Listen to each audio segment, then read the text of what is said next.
నేను లావుగా ఉన్నప్పుడు జిమ్కి పోలా. Welcome to day 5 of my restart. నేను ఫస్ట్ ఇంట్లో బేసిక్ యాక్టివిటీ చేసుకున్నా, అంటే ట్రెడ్మిల్ చేసుకున్నా, హోమ్ వర్కౌట్స్ చేసా. అలా ఒక 4 months చేసా. 8 kgs లాస్ అయ్యా. తర్వాత 100 kgsకి వచ్చా. అప్పటిదాకా నాకు క్యాలరీస్, ప్రోటీన్, అసలు డైట్ అంటే ఏంది అనేం నాలెడ్జ్ లేదు.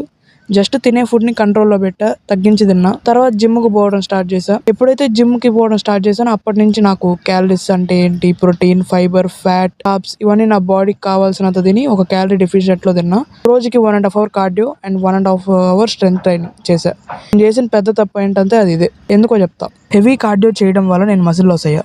వెయిట్ తగ్గుతున్నాను ఒక ఊపు మీద కార్డియో చేసుకుంటా పోయా. వెయిట్ తగ్గుతున్నాం కాబట్టి ఆపుతామా? ఆపం. నేను లూజ్ అయ్యేది ఫ్యాట్ మాత్రమే కాదు, మజిల్ అని అర్థమైంది. మన బాడీ వెయిట్ అనేది మన fat, water, bones, organs, blood అన్ని వెయిట్ కలిసి చూపిస్తుంది. నువ్వు వెయిట్ తగ్గుతున్నావు అంటే ఫ్యాట్ పోతున్నట్టు కాదు, వాటర్ వెయిట్ ఉంటుంది, మజిల్ వెయిట్ ఉంటుంది.